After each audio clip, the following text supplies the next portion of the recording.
Today we're going to be going through every character's 4th ability, worst to best, and before we get into this, I want to make this clear again because I had to say this in my last video. Every ability that we have here is good, but if you compare them with one another, some of them just don't perform. By the way, I'm going to be doing giveaways for every single video, and in order to enter, all you have to do is like, subscribe, and let me know that you're subscribed down in the comments, and you have a possibility of winning anything you want in terms of the game. You can get some emotes, early access, VIP, does not matter. So make sure you subscribe, let me know down in the comments. With that being said, we're gonna have to get into our worst ability, which has to be Praise Peril. And I'm not even Garo, I gotta reset my character. But I know what some of y'all are thinking, bro, you main Garo, why are you putting counter for Garo at the very bottom of the barrel? Now look, I have my reasons, but first let's go into the pros of using Praise Peril. The pros of using it: you are in iframes when you use it. If you guys don't know what iframes is, it's basically when you are invincible whenever you're using it. If I use counter here, anybody that is around me, they basically just can't hit me, and if they're too close, they also get caught up in the ability. Another pro, it does a bunch of damage. What was that, 21% off of one counter? Plus, it is a very good finisher in terms of hitting other people. If someone's too close, the slam that they do at the end, I can even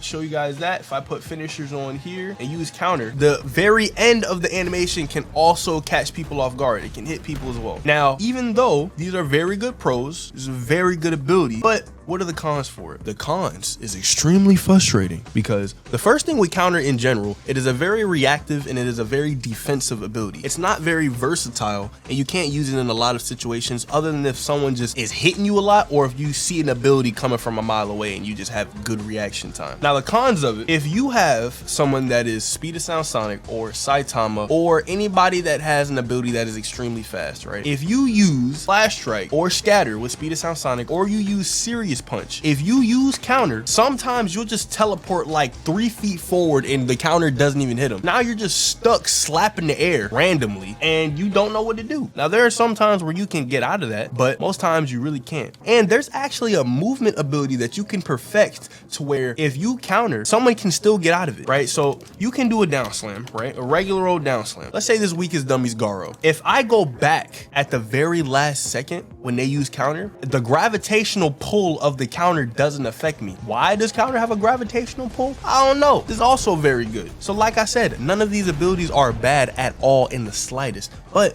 when you compare them with one another, some of them just don't perform. So with that being said, we're gonna have to get into our second worst ability, which has to be Jet Dive. And I'm not even gonna switch into the character first, but I know I hate Genos, but I had to give him some love a little bit. I'm pretty sure on the second ability, he was #1, but this one put a little bit lower. Now, why is Jet Dive so low? For one, it's the same thing with Praise Peril in terms of versatility. You can't use it when someone is extremely close to you, right? You straight up can't, no matter how you put it. If I can put no cooldowns on, if you don't slap me in the front of the head, you can't really use it if you're too close. Now, you can use it while running away. You can use it to pursue somebody. You can use it in those types of situations. It's very predictable as well. The only reason it really works is if someone is extremely low and you catch them off guard, or if someone is ragdolled. So if I do this, get them on the ground, and then I use Jet Dive and they don't have ragdoll cancel, yes, that will work. And when you're in the air, now this is a pro, this is not a negative, this is a positive. Whenever you use Jet Dive as a finisher, you are so high in the air, you can use Ignition Burst, you can use Blitz Shot, and you can just stay up there for a little bit and just start raining down hell and just piss people off. And one of those people is me. I hate Genos. I don't think I've told y'all this. I hate him. But Jet Dive is still a good ability nonetheless, but there are some abilities that are better than it.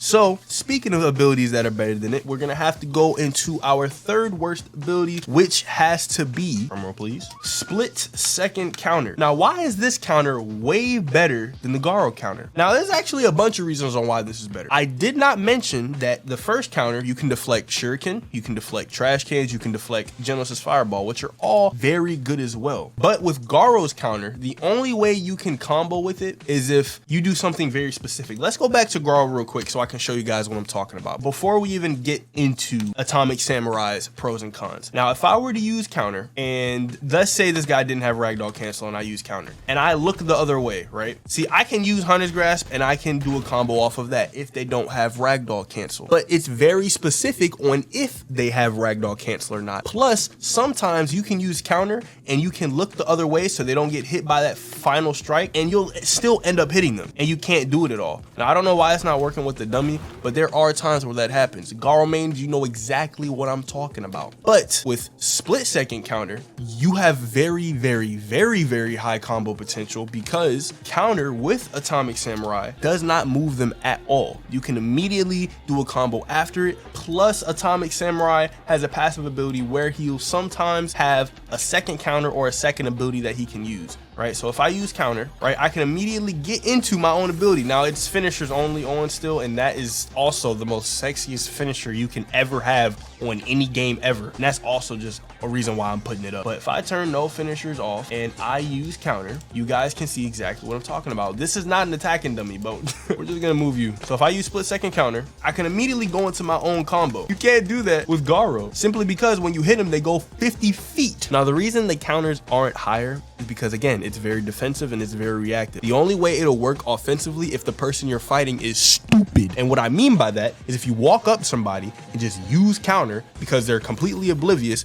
yeah, it'll work. Maybe if they're fighting somebody else, you want to use do like a little mini death counter type move. But most times it's just like if you are an extremely skilled player and you're very good at predicting, you're very good at reacting to certain abilities, yes, counter is extremely good. But I also believe that you can be a great player without using counter at all.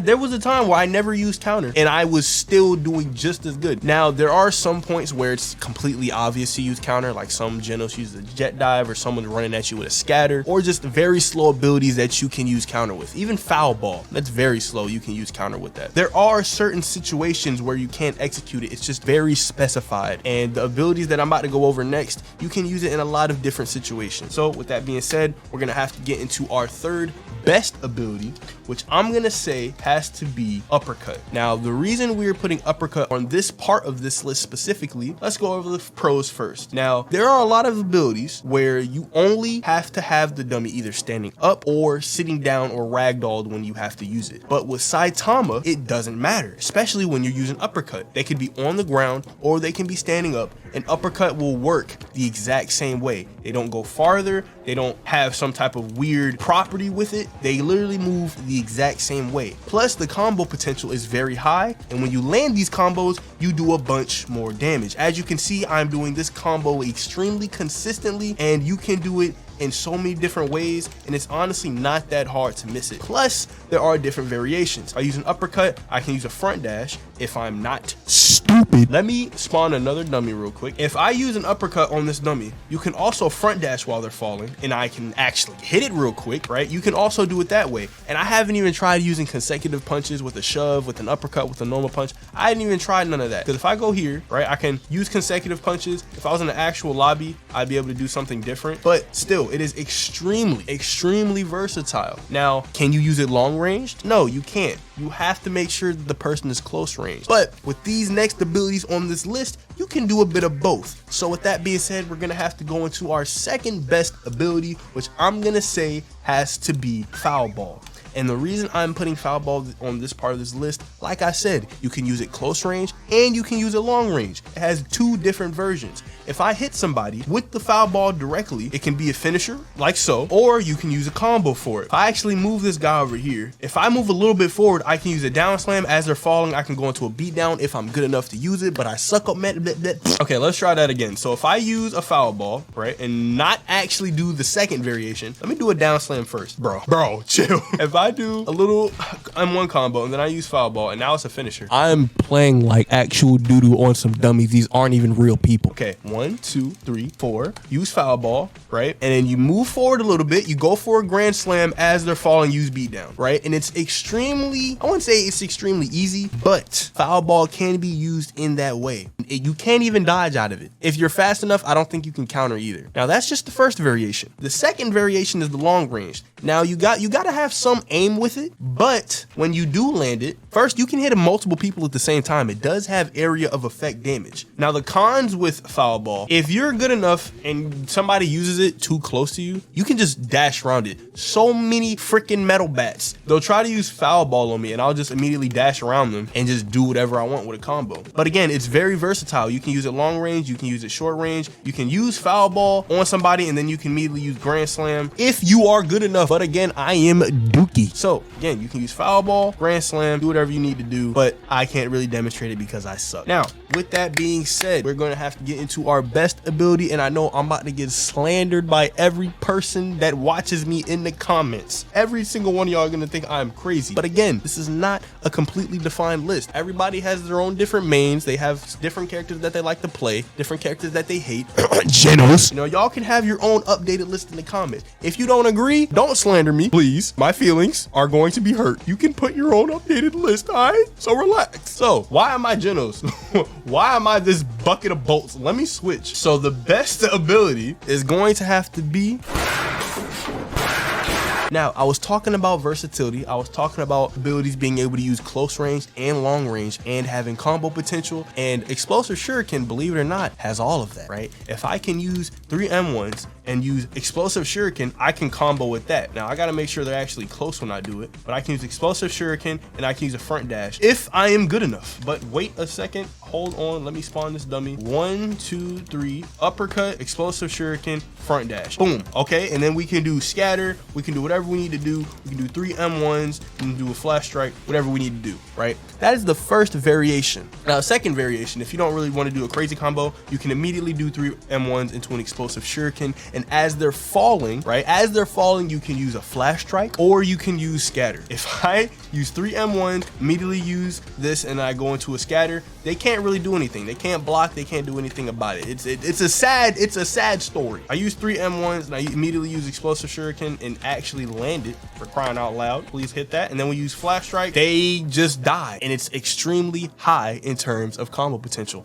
And now that was just the first set of combos. I didn't even show you guys the second set. You can down slam somebody and you can immediately jump, use flash strike. That's not flash strike. You can use Explosive Shuriken on them while they're on the ground, right? If you can use it on the side of them, you can front dash. You guys are in the way. Can you move, please? Move, move, move. You can use down slam and you can immediately use a shuriken right here, and then you can just do whatever combo you need to do. All right, and that's the down slam variation. Now, I showed you guys there's an uppercut variation, there's a regular M1 variation, and there is a down slam variation. Plus, you can use it close range and long range. There's been so many times where someone has knocked me over and I'll like ragdoll cancel and immediately jump and then just use a downwards Explosive Shuriken, and it hits them like 9 times out of 8.5. It's too good, right? And it's also extremely annoying. If you play a good Sonic player, most of the time that Shuriken is going to hit you directly in the chin. It's not going to miss. Plus, like, you can evade counter with it so easily. If someone just uses counter a lot, you can just use it to the side. Do whatever you need to do, right? It is so easy